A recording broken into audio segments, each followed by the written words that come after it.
Sir నమస్కారం sir. Bairi Naresh గారు, మీరు కదిరికి ఏ పని మీద విచ్చేశారు? నేను మూఢనమ్మకాల నిర్మూలన కోరుతూ గత 3 సంవత్సరాల క్రితం సంఘాన్ని ఏర్పాటు చేశాను. నాపై దాడి జరిగాక, జైలు జీవితం అయిపోయాక అన్ని మతాలలో ఉన్న మూఢనమ్మకాలని పోగొట్టాలని, అన్ని మతాలలో ఉన్న ప్రజలను కలుపుకుపోతూ దేవుడు అనే అంశాన్ని కాస్త పక్కన పెట్టి మూఢనమ్మకాల పేరుతో ప్రజలు ఎలా నష్టపోతున్నారో వివరిస్తూ వాళ్ళని ఎడ్యుకేట్ చేసే క్రమంలో ఈ జిల్లాలో మా జిల్లా అధ్యక్షులు అనిల్ గారి ఆహ్వానం మేరకు ఓబుల దేవర చెరువు పక్కనున్న వేమారెడ్డిపల్లిలో ప్రత్యామ్నాయ పద్ధతిలో జ్ఞానగృహ ప్రవేశం అనే కార్యక్రమానికి గెస్ట్గా వచ్చాను. ఇక్కడే నాకు సోషల్ మీడియా ద్వారా అలాగే బుద్ధిస్టు అంబేద్కరిస్ట్ ఐడియాలజీతో బీసీ గోవింద్ అన్న పరిచయము. తమ్ముడు ఒక అడుగు తేనీటి విందుకి మా కదిరికి రావాలని ప్రేమగా ఆహ్వానిస్తే ఈ కదిరికి రావడం జరిగింది. రేపు మదనపల్లిలో, ఎల్లుండి తిరుపతిలో మా అంతర్గత సంఘ నిర్మాణ కార్యక్రమాల వల్ల ఈ కదిరికి రావడం జరిగింది. సార్ సంతోషం సార్. అలాగే మా రాష్ట్రంలో కూటమి ప్రభుత్వం కావచ్చు, వైఎస్ఆర్సీపీ పార్టీ కావచ్చు, ఈ పార్టీల మీద వీరి మీద ఏమి అభిప్రాయం, మీ అభిప్రాయం? మంచిది. ఇక్కడ కేంద్రంలో అధికారంలో ఉన్న బీజేపీకి బలం లేకపోవడము, కేంద్రంలో ప్రతిపక్షంలో ఉన్నటువంటి కాంగ్రెస్కి బలం లేకపోవడం అనేది ఇక్కడి రాజకీయాల యొక్క స్థితిని మనకు అర్థం చేస్తుంది. అయితే గౌరవ పెద్దలు ఎన్టీఆర్ గారి స్ఫూర్తితో ఏర్పడిన టీడీపీ, అలాగే ప్రముఖ సినీ ప్రముఖుడు పవన్ కళ్యాణ్ లాంటి వారి చరిష్మాతో ఇక్కడ ఒక ప్రభుత్వం ఏర్పడింది. గతంలో ఆంధ్రప్రదేశ్ తెలంగాణ నుంచి అంటే విడిపోయిన తర్వాత ఎన్నో ఇబ్బందులను ఎదుర్కొన్నది. దాని పునర్నిర్మాణంలో ముందు చంద్రబాబు నాయుడు గారి ప్రభుత్వం పనిచేసింది. ప్రజల మెప్పు పొందలేదు. అప్పుడు జగన్మోహన్ రెడ్డి గారిని జైల్లో పెట్టింది. ఆ తర్వాత జగన్మోహన్ రెడ్డి గారి పాలన వచ్చాక అక్రమంగా చంద్రబాబు నాయుడు గారిని జైల్లో పెట్టించారు జగన్మోహన్ రెడ్డి గారు. అలా పెట్టి ఆయన అధికారం కోల్పోయారు. ఇప్పుడు మళ్ళీ రావణ్ అనే సోదరుడిని జైల్లో పెడుతున్నారు. ఎవరినైతే జైల్లో పెడతారో వాళ్ళు హీరోలు అవుతున్నారు, పెట్టించిన వాళ్ళు జీరోలు అవుతున్నారు. ఇక్కడ ఒక ప్రత్యామ్నాయ రాజకీయాలు రావాల్సిన అవసరం అయితే చాలా ఉంది. ఇది అంబేద్కర్ తిరిగిన ప్రాంతము, అలాగే అడుగడుగున బహుజనవాదం పునికి పుచ్చుకున్న ప్రాంతము. కాబట్టి మతం ఆధారంగా, కులం ఆధారంగా జరిగే రాజకీయాలు నిలబడవని బాబాసాహెబ్ అంబేద్కర్ గారు చెప్పారు. ఏదేమైనా ఈ తెలుగు రాష్ట్రాలలో ఇండిపెండెంట్లు, పార్టీలకు అతీతంగా ఇండిపెండెంట్లు ప్రభుత్వాలను శాసించే సంఖ్యలో ఎమ్మెల్యేలుగా, ఎంపీలుగా గెలిస్తే అప్పుడు ఇది రాజకీయ చైతన్యం ఉన్న ప్రాంతం అని అర్థం. పార్టీల నాయకులు వాళ్ళు ఇచ్చే ఆకర్షణీయమైన పథకాలకు ప్రజలు ఓట్లేస్తున్నంత కాలం ఇది ప్రజాస్వామ్యం కాదని నేను అనుకుంటున్నాను. సార్, ఇప్పుడు ప్రముఖ హీరో పవన్ కళ్యాణ్ మీద యూట్యూబర్ రావణ్ గారి గురించి ఇన్సిడెంట్ ఆంధ్రప్రదేశ్లో జరుగుతుంది. దీని మీద మీ యొక్క స్పందన? I stand with Raavan.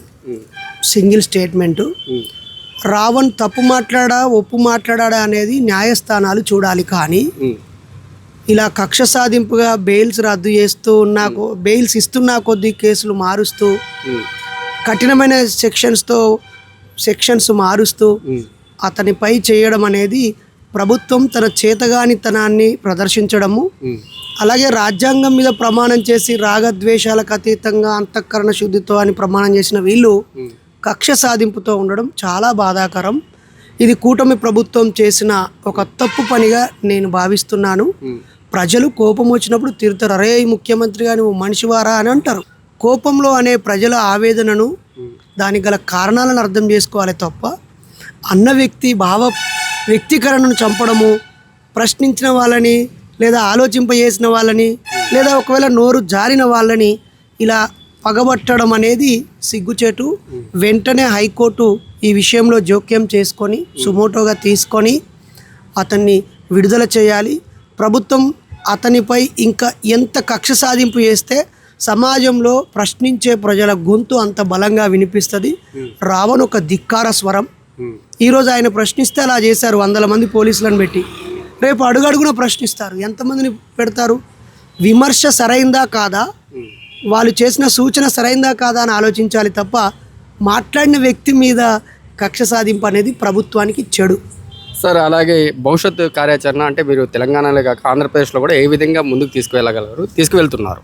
నేను మూఢనమ్మకాల నిర్మూలన సంఘాన్ని ప్రారంభించి అన్ని మతాలలో ఉన్న వాళ్ళని కలుపుకొని, వాళ్ళు ఈవెన్ పూజారులు అయినా మూఢనమ్మకాలు పోవాలి అని అంటే వాళ్ళని కలుపుకొని, పాస్టర్లను కూడా కలుపుకొని, ఇప్పుడు ఒక రాజ్యాంగబద్ధంగా శాంతియుతంగా బుద్ధుడి మార్గంలో ప్రజలారా మూఢనమ్మకాలు నమ్మకండి, నష్టపోకండి, స్వర్గాలు నరకాలు అబద్ధం, మంత్రాలు తంత్రాలు అబద్ధం, బాణమతి చేతబడి చెడుపు చిల్లంగి నమ్మి మోసపోకండి, మీకు దైవ నమ్మకం ఉంటే దండం పెట్టడం వరకే పరిమితం కావాలి తప్ప ఆ పేరుతో దోపిడీకి పీడనకు గురి కావద్దు అని చెబుతూ అలాంటి వాళ్ళను సమీకరిస్తూ, ఇలాంటి పెద్దలు ఆయా పార్టీల్లో ఉన్న పెద్దలను కూడా కలుస్తూ, గతంలో వచ్చినప్పుడు ఇక్కడ తెలుగుదేశం పార్టీ కార్యదర్శిగా ఉన్నటువంటి పెద్దల్ని కూడా మేము కలవడం జరిగింది. అందరినీ కలుస్తూ ప్రజల్ని ఎడ్యుకేట్ చేస్తూ ముందుకు సాగుతూ ఉన్నాం. సార్ ఇంకోటి లాస్ట్ అంశం, మరి దేశమంతా ఒక ఎత్తు, ఆంధ్రప్రదేశ్ ఒక ఎత్తు. ఆంధ్రప్రదేశ్లో యాక్చువల్లీ టీడీపీ కూటమి అంటే జనసేన కావచ్చు, టీడీపీ కావచ్చు, వైఎస్ఆర్సీపీ కావచ్చు, ఈ మూడు పార్టీలు కూడా బీజేపీకే సపోర్ట్ చేస్తున్నాయి. ఇక్కడ చూస్తే కుమ్ములాట జరుగుతున్నాయి. దీని మీద మీ అభిప్రాయం ఏంటి? అది 3 సార్లు కేంద్ర ప్రభుత్వం నిలబెట్టుకుంది. అంటే 15 ఏళ్ళు పరిపాలించే అవకాశం బీజేపీకి ప్రజలు ఇచ్చారు.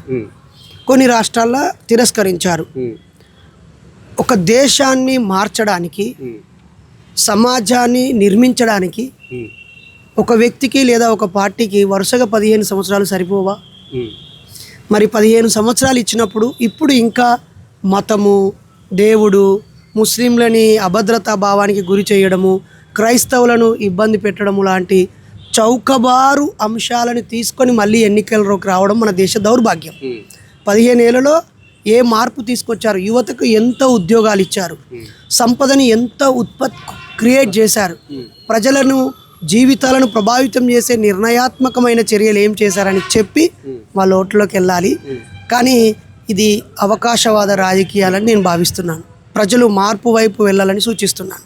ఓకే సార్, చాలా సంతోషం మీరు కదిరికి రావడం కూడా. మీరు చెప్పినటువంటి అమూల్యమైన సందేశం కూడా అందరూ కూడా గ్రహిస్తారని ఆశిస్తూ సెలవు తీసుకున్నాం. నమస్కారం. Thank you.